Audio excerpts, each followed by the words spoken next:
All right. Well, hello everyone. Welcome to our event, our webinar event from Attack to Recovery. How Azure, both their backup and site recovery solutions, help you defend against ransomware, um, and pretty much just how to have that, a good plan for the event of ransomware and disaster recovery in general, right?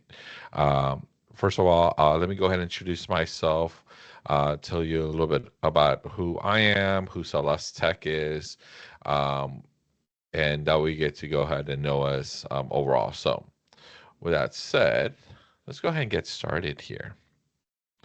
Um, Actually, agenda. Sorry, we're gonna go ahead and talk about the threat, the ransomware threat landscape. Say, hey, how serious is it out there? Is it something do I need to go ahead and really worry about overall? Then we're gonna go ahead and talk about the first strategy is, hey, how does backup with Azure work in regards to ransomware, right? What should I be doing? What should I be looking for regarding these type of threats, right? And then business continuity, which is the other side of the puzzle, right? So you can go ahead and keep your business up and running when disaster does strike. It's usually not so much if, it's more about when.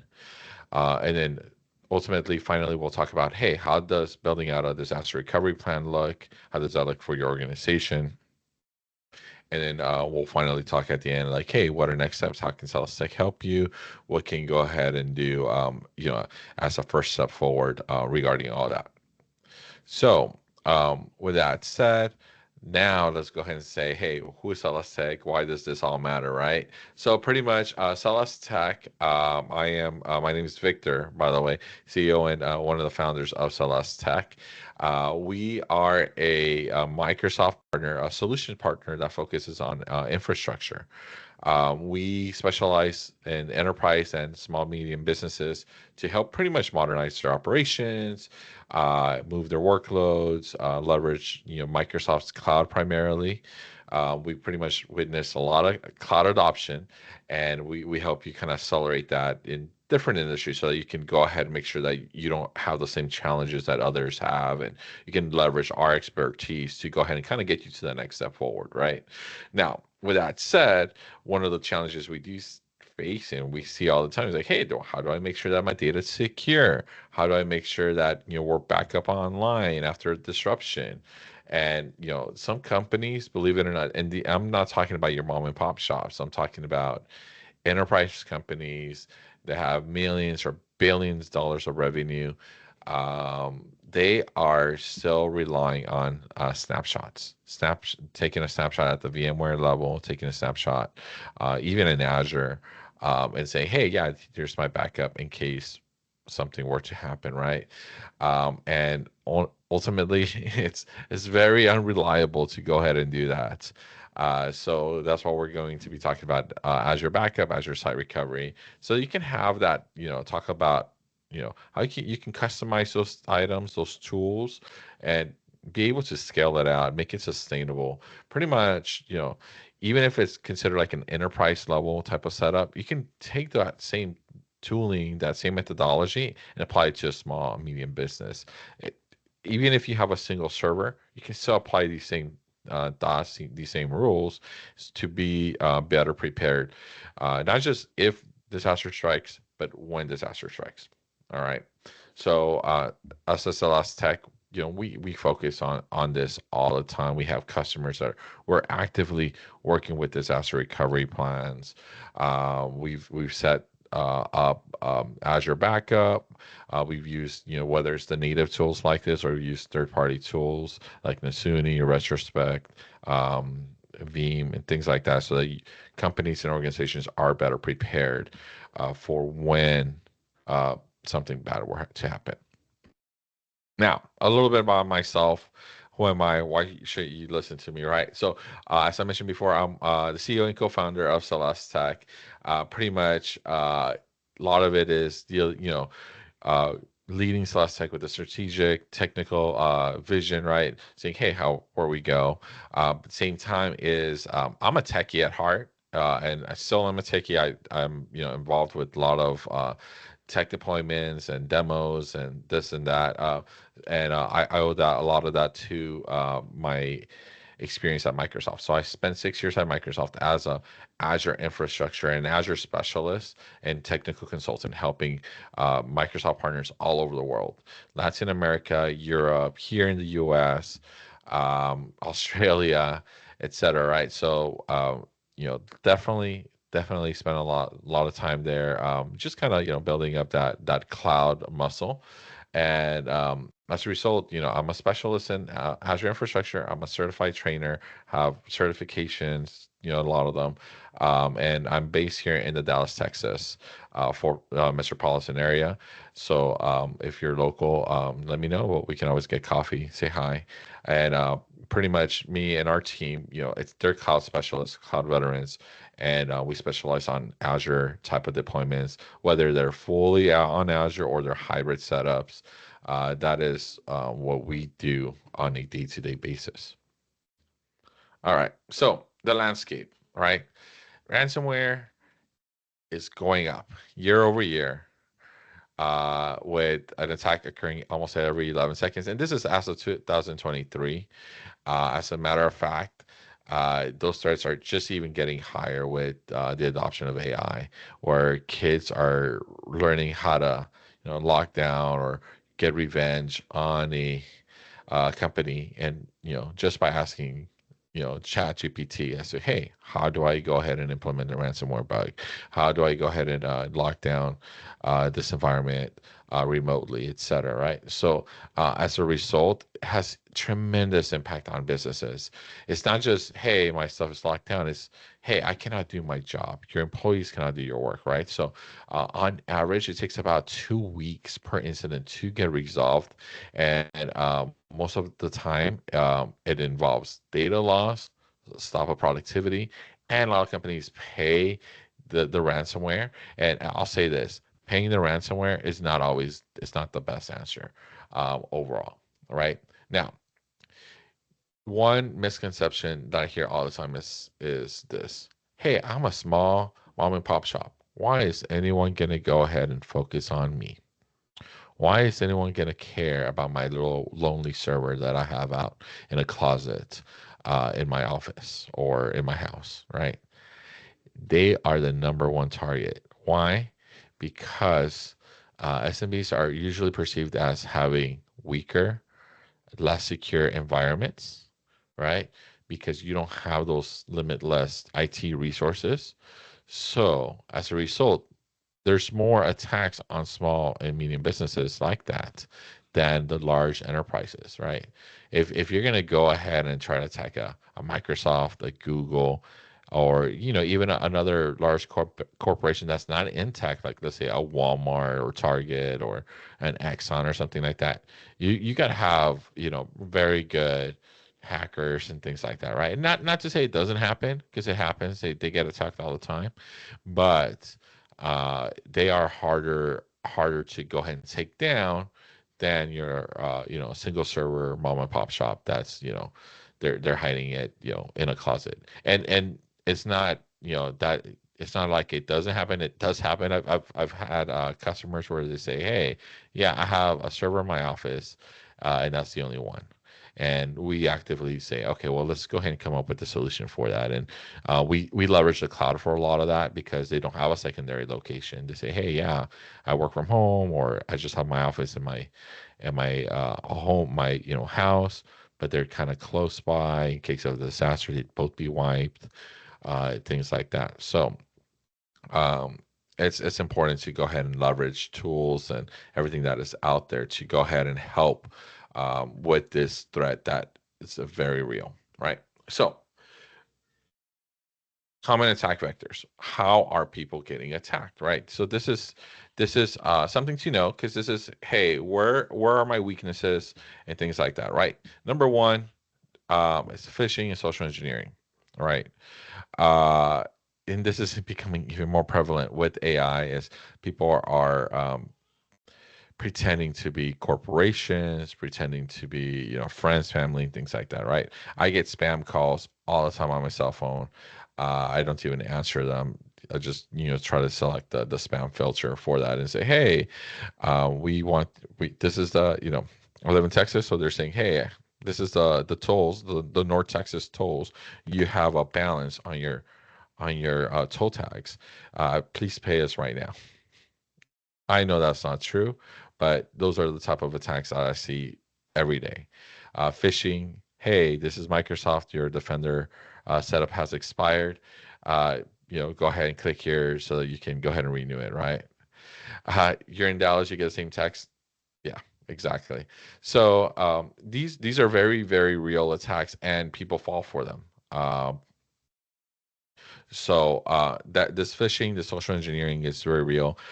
If you're ever on social media, you see those posts like, "Hey, what's your birth month?" Based off your birth month, you get to find out what special animal you are or whatever, right? Or what funny phrase. These are all tools used to go ahead and get your information, your birthdays, your social security numbers, etc. Right? And unfortunately, a lot of people fall for that overall. Now, beyond that, credential theft, passwords are not as secure as they should be.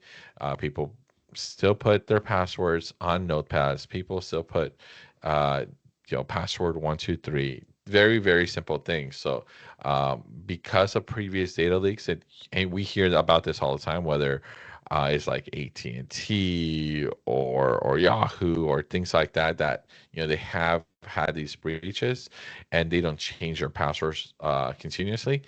They get into the system, and all it takes is to get one person in, and from there starting to snooping around. Okay, how much credentials can I get? Oh, who else can I get? How can I get higher administrative credentials altogether, right?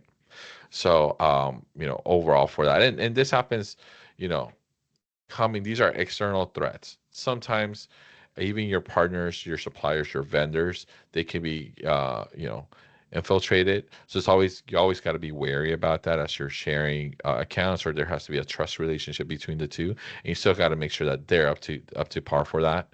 And then finally, it's insider threats. These are employees are just not happy. We see this with layoffs. We see this with firings that sometimes, and people say, oh, it's not fair. They got fired, and halfway through the fire conversation, their credentials got turned off. Because there are people that will take advantage of that and try to wreak as much havoc as possible, right? So, just keep that in mind. And security is not always defending against the outside, but also making sure that even within everything inside, you have everything compartmentalized. You have things secure. You don't just give everyone keys to the kingdom, as I say, which unfortunately happens a little bit too often, where we've come into organizations and they're like, oh yeah, they're all admins. uh, Maybe not the best practice, right? So let's go to a little bit more of a least privileged model.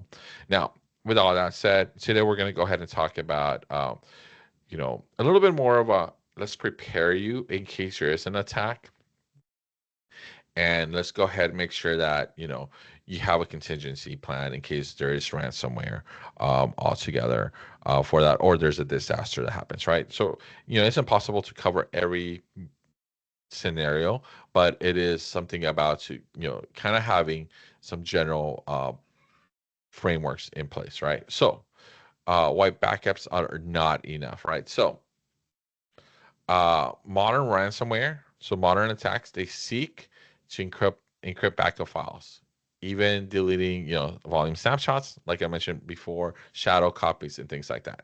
Most of the time, and this is what I see with a lot of enterprises and companies say, hey, well, I'm taking snapshots. It happens to be on the same server that is being protected, or on a sister server in the same system in the same VMware cluster or something like that. So if that gets if that gets locked down, how are you going to access the snapshots, right? If something's being backed up automatically, right? How are you keeping other stuff older than a day or 2 days? How soon before your files get encrypted, right? So as a result, we need to make sure that, hey, it's not just backing up, but it's backing up smart, right? Having immutable storage, for example, that is the key word of today. I would say immutable, where you cannot just make easy changes or easy deletions, right? It says, hey, I have this copy.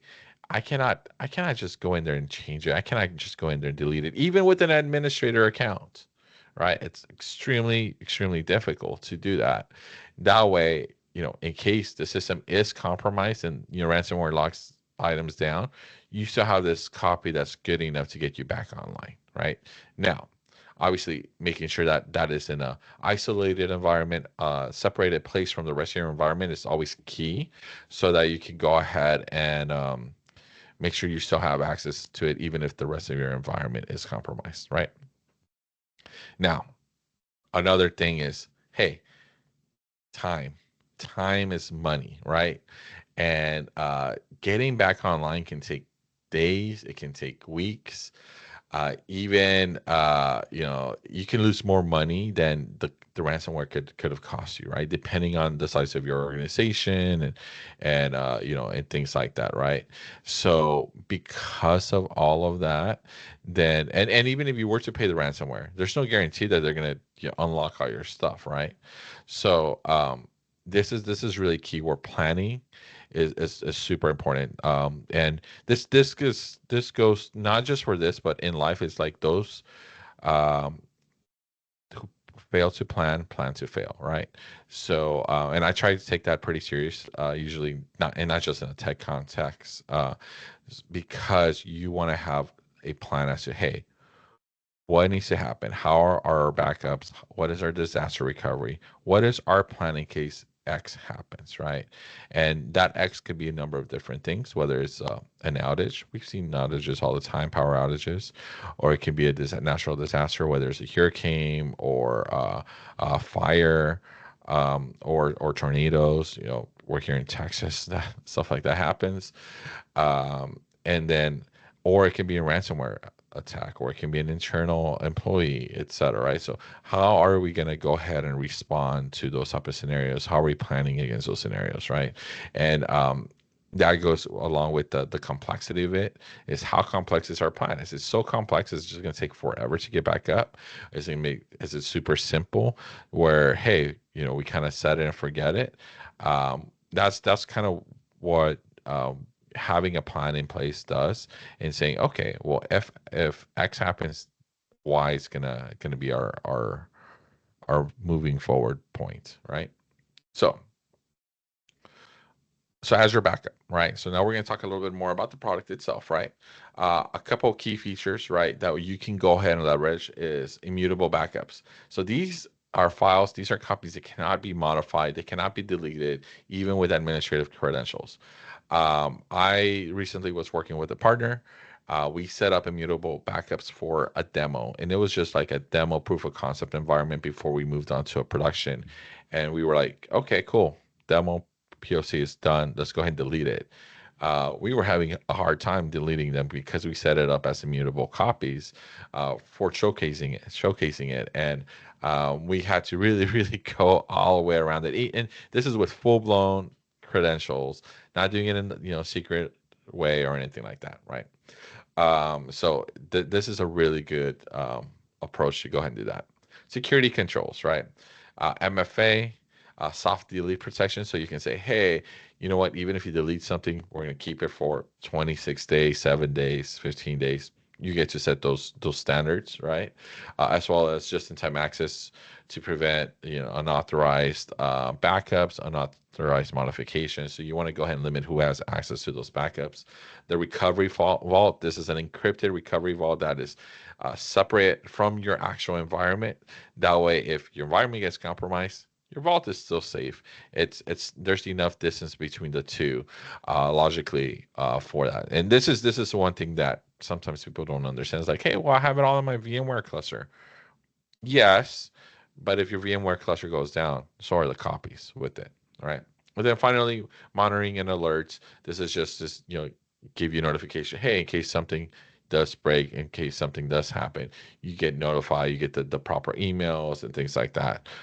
Overall for that. So this is just a really great way to go ahead and protect against those type of disasters where you need to go ahead and recover something from before. And it doesn't necessarily have to be a disaster. Sometimes stuff just happens within an environment where you're working with a server, You break the server, you need to go back. Great, you have a backup available to do that.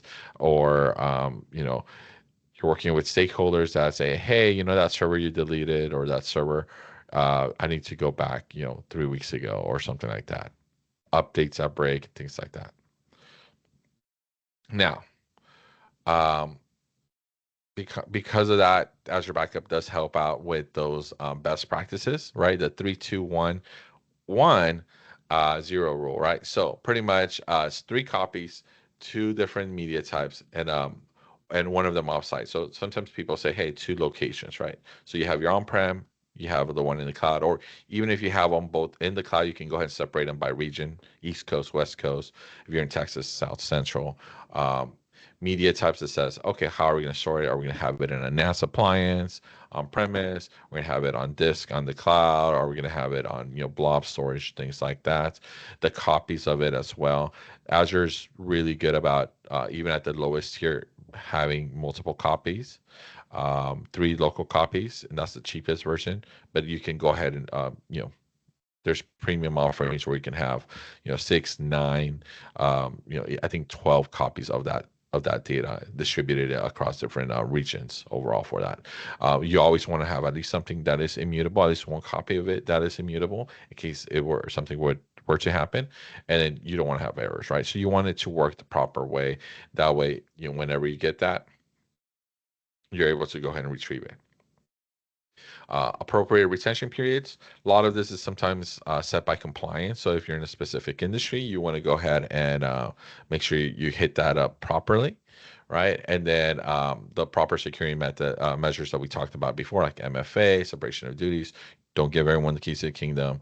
Soft delete as well overall for that. So from an Azure side standpoint, we talked about cross-region redundancy, so having items separated by region, private endpoints. So you want to not just protect the data encrypted at rest, but also encrypted in transit and have that locked down. You don't want that data to go through public internets. And then having specific keys for all this encryption, right? So we want to protect that access. All right. Beyond backup, disaster recovery, right? So this is more about not so much the ransomware type of threats, but this is more about the other type of threats. Hey, something happened and your servers go down, right? How fast can you get back up? And I'll talk about RPO and RTO right now. Is do we have a plan in place to automatically fail over to another server? Do we have a plan in place to go ahead and replicate the data? That way, the data is accurate as possible. The applications run as they're smooth as they're supposed to. And are we able to test this? That's what disaster recovery, Azure Site Recovery does. So neither backup or Azure Site Recovery do everything, but they both complement each other. And it's not an either or. It's more about, hey, let's leverage both so that we can go ahead and have a comprehensive disaster business continuity solution. All right, so recovery point objective. This is pretty much measures, hey, how much data can I lose and still be good, right? Some people say, hey, if I lose, a day's worth of work, I'm okay. And that's usually the traditional backup because it goes like once a day. With Azure Site Recovery, you can be like, hey, 5 to 15 minutes and says, hey, I'm back to where I was 10 minutes ago, for example, right? Recovery time. How long is it going to take for you to get back up and running? Standard backups, a day to 3 days, right? It's kind of slow, overall. Azure Site Recovery, 10 to 30 minutes. Hey, the data is already there. You get to start spinning up machines ASAP overall for that. All right.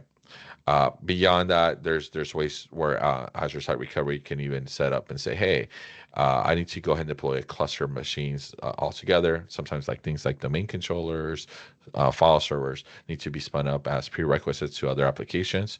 You're able to go ahead and leverage that. And I'm not going into all the details of all that. If you're like using databases, there's special circumstances. There's the hot, warm type of setups of disaster recovery. We can, those are all little details that come in when you start going, more in the technical weeds overall, right? Now, building out your recovery plan, your ransomware recovery plan, right? So first off is identifying what's critical. with companies that have a lot of servers, not everything is critical. You don't want to spend time or money on servers that are just test servers, or they just, they're not meeting any, critical need, right?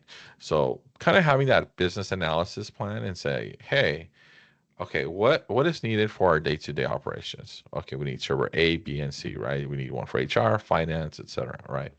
Uh, your recovery objectives. How much time is acceptable for you as an organization to lose? So how much data is like, hey, we're okay losing a day's worth of data. We're okay losing an hour, 15 minutes, etc. It's kind of, a sliding scale with cost, right? And preparation. Same with recovery times. Like how fast do you need to be back up and running? Are you a hospital that needs to be up and running, 24/7? Then you need to go ahead and have that RTO as small and short as possible, right? Downside of that is cost, right? That tends to be the thing, and we're able to go ahead and leverage that. And from there, it's okay. Let's select the appropriate solution. Do we need disaster recovery? Or do we want more of a backup solution, or do we need both? Do we have the budget for either one or both? Things like that, and document all of that, right? And documentation is not usually just the tooling and say, hey, select here, click there, but it's also who needs to be notified. Is it the system administrator? Is it the CIO, et cetera, right? And kind of having that chain of command documented in a well place. That way, in case disaster strikes, if and when, the people that are going to be doing that. And then finally, validation testing, running these drills. Um, think about your organization. When was the last time you guys ran a disaster recovery drill? It's probably going to be over a year, realistically. So having those type of setups and running them every quarter, preferably at least every 6 months, is good so that you as a company can be better prepared for when disaster strikes. You just ran through a drill recently. The staff that is hopefully still there from last time you ran it, there's not that much churn, so you know what to do, right? It's well documented. The documentation stays updated to keep on moving forward. All right. So with that said, let us help you out with that readiness for your organization, so we can help you out set up a recovery plan and even do all the tooling and all that stuff for you. Um, we know that you know time is money, right? And being secure is one of those things that it's invaluable. You don't know how much you're going to spend until you go through that sometimes, so it's better to prepare ahead of that, right? So here's our contact information here. Feel free to contact me at info@celesttech.com. Here's our phone number. Here's our website. Let us know, and we will go ahead and get you a free ransomware readiness assessment for your organization. So that way you can go ahead and just leverage it. It's free. We'll spend some time talking to you about what's critical, how much, the budget, what's your recovery times, your recovery points. That way you can go ahead and say, okay, well, this is what we need to go ahead and hit, and you can go ahead and get those estimations and start having a bit of a checklist and framework. That way, you're not completely blindsided when disaster does strike, overall for that. So, thank you very much. I know we are coming up towards the end of the time, but if you have any questions, feel free to ask here in the chat, and I'll go ahead and get that answered for you.